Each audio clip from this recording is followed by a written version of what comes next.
Telegraaf vanochtend. Een 28-jarige vrouw uit Hoorn spoort haar aanrander zelf op en lokt hem in de val. En dit allemaal omdat de politie niet in actie komt na haar aangifte.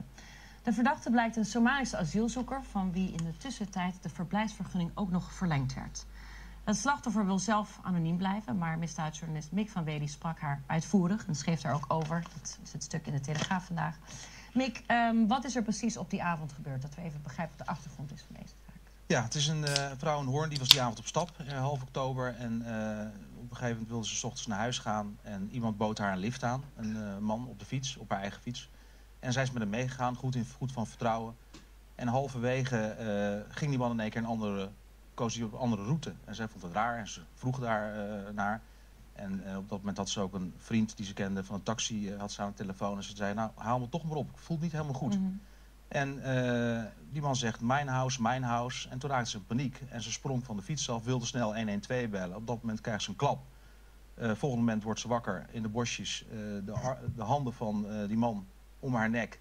En ze dacht, ik ga dood. En uiteindelijk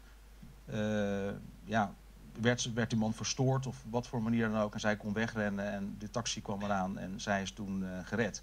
En ze is heel ernstig toegetakeld, zwaar aangerand en is toen vervolgens naar de politie gestapt.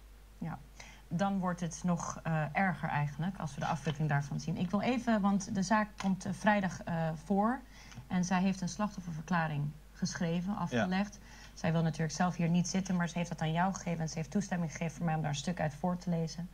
Ze zegt hier, wat heeft dit allemaal met mij gedaan? Van de ene op de andere dag ben ik niet meer de vrolijke meid die ik was. Mijn vrienden zeggen dat de sprankeling uit mijn ogen weg is. Ik weet dat ook, ik voel dat. Ik kan niet meer blij voelen. Ik kan mij niet meer blij voelen. Ik ben anders geworden en dat anders, dat is levenslang. Dat is zeer ingrijpend natuurlijk wat met haar is gebeurd. Dat kan niet teruggedraaid worden, maar dan ga je aangifte doen en verwacht je dat je geholpen wordt. En wat is er toen gebeurd? Nou, allereerst was het een verplichte bedenktijd van 2 weken. Dat vond ze echt bizar. Bedenktijd over wat? Nou, ze willen dan kijken, is het serieus? En dat is een vast iets, dat je dan bedenktijd krijgt. Overigens omstreden, er wordt niet gezegd dat dat standaard is. Maar haar werd gezegd, je moet 2 weken wachten, we willen zeker weten dat je aangifte wil doen. Nou, die mevrouw is totaal verwilderd, 's ochtends heeft totaal verwilderd met de politie gesproken. Ze had, laat ik het zo zeggen, resten van hem in haar haar. En het was totaal obvious dat wat bedoel je dan met bedenktijd? Ik leg het maar uit. Maar het wordt nog raarder. Dus ze mocht niet formeel aangifte doen? Nee, want zij moest 2 weken wachten. Nadenken of ze daadwerkelijk was aangerand. Zij moest 2 weken wachten. Vervolgens werd daar ook gezegd, sorry, maar we hebben het ontzettend druk. We hebben ook andere zaken die veel meer prioriteit hebben. Dat vond ze erg zwaar. Een dag daarna kwam ze erachter dat die man had de telefoon meegenomen. En ze kwam erachter dat die man die telefoon gebruikte om te gaan chatten op een soort datingsite. En ze denkt, joh, wat is dit? Hij heeft mijn telefoon.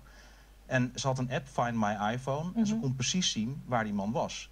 En dat is gedurende het traject van 4 maanden lang telkens zo geweest dat ze kon precies zien waar haar telefoon was. Ze heeft er ook aan de politie aangegeven, luister, hier zit hij. Hè? En ze liet mij ook zien, ze had een screenshot, een hele pintere tante. Ik vind het ook echt een ongelofelijke held, deze heldin, deze dame. En ze liet mij een screenshot zien van een paar dagen daarna, waarop je echt op een satellietfoto zag met een stip op het huis van de verdachte. En uiteindelijk, ook op de laatste dag, was die stip. Maar oké, want iedereen hier in de studio zit ook zijn hoofd te schudden. We moeten het even stapsgewijs doornemen. Zij gaat naar de politie en zegt, ik heb deze app. Ik kan zien waar mijn telefoon is, die meegenomen is door de verdachte. Ja. Wat doet de politie op dat moment? Nou, dat heeft uiteindelijk 4 maanden geduurd voordat de man is opgepakt. Ik heb dat ook gevraagd. De politie zegt, ja, we konden niet meteen actie ondernemen. We zijn er geweest, maar op dat moment was daar wel een telefoon. Maar de persoon paste daar niet bij of we waren daar en er was niemand. Ja, ik denk dan, prima uitleg, maar ik denk, hoe is het mogelijk als je echt iemand wil pakken, dan ga je daar observeren, ga je kijken, ga je onderzoek doen. Nou, dat heeft uiteindelijk heel lang geduurd. Die vrouw was doodsbang, want die man had haar privéleven, alles.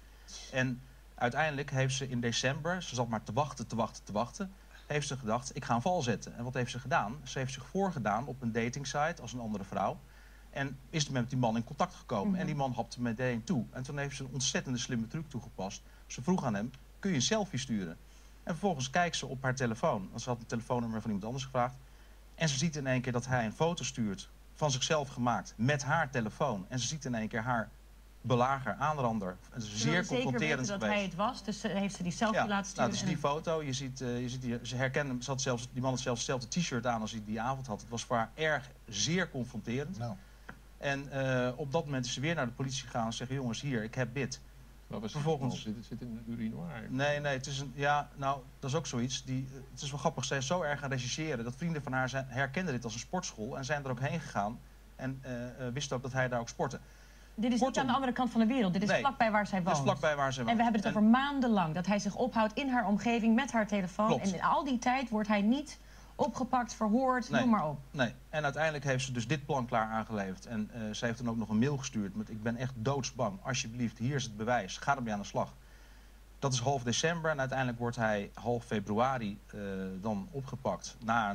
En dan is er ook een volledige DNA-match, dus er ligt echt een stevige verdenking tegen hem. De DNA-match was met het materiaal wat bij haar is afgenomen. Ja, er zijn spermasporen gevonden in haar haar overal en daar was een full DNA-match.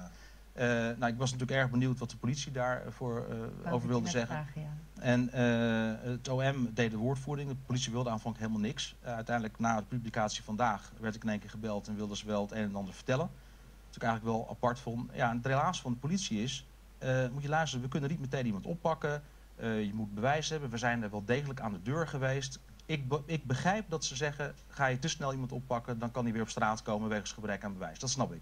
Maar het is niet uit te leggen, als je vanaf dag 1 een daderindicatie hebt, dat je 4 maanden wacht met arrestatie. Sorry, maar dat is niet uit te leggen. En ik vind het ook heel goed dat er werd vandaag ook gepleit voor nader onderzoek vanuit de politiek en vanuit de politiebond. Ik denk dat dat heel belangrijk is, want dit is desastreus voor het vertrouwen van de burger en de politie. We hebben ook in Den Haag rondgevraagd wat men hiervan vond. Even kijken.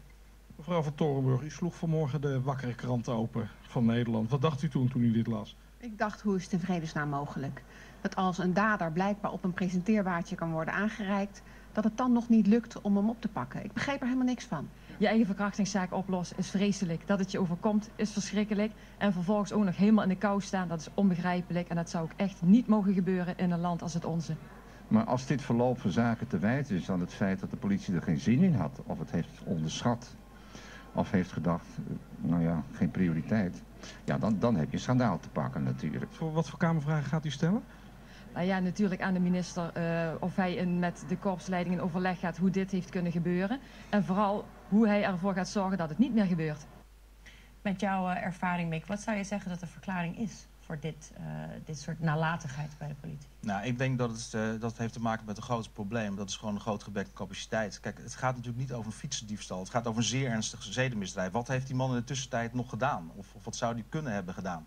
En dit moet je natuurlijk meteen zwaar oppakken. En dat het 4 maanden duurt, dat is volgens mij, zoals de bond ook zegt, van ja, dit is waarschijnlijk gewoon een capaciteitsgebrek. En je ziet dat steeds vaker, dat burgers dan maar het heft in eigen handen nemen, met alle gevaren van dien. Want het kan ook gevaarlijk zijn. Tuurlijk. Ja. Wat weet je over deze verdachte? Nou, we zijn daar echt een maand mee bezig geweest om alles te bekijken. We zijn ook de buurt in geweest om te onderzoeken en te praten met veel mensen om een beeld te krijgen.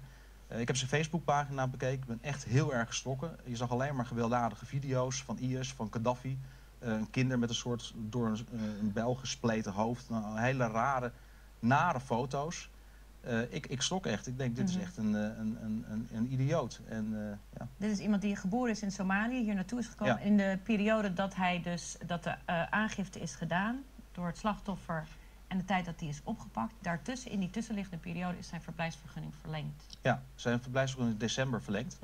Kijk, en de grote vraag is, dat hebben we ook gevraagd aan Dijkhoff, van hoe kon dat en hoe zit dat? En hij zegt, ja, op dat moment was er geen verdenking. Maar ik heb toch het idee van, daar moet toch iets mis zijn gegaan. Op het moment dat die man echt in beeld was en ze weten dat het een asielzoeker is, dan ga je dat toch checken. Dan wacht je toch met het verlengen van die verblijfsvergunning. Hoe is het in godsnaam mogelijk? Want het probleem is, het wordt straks ook heel lastig om hem uit te zetten.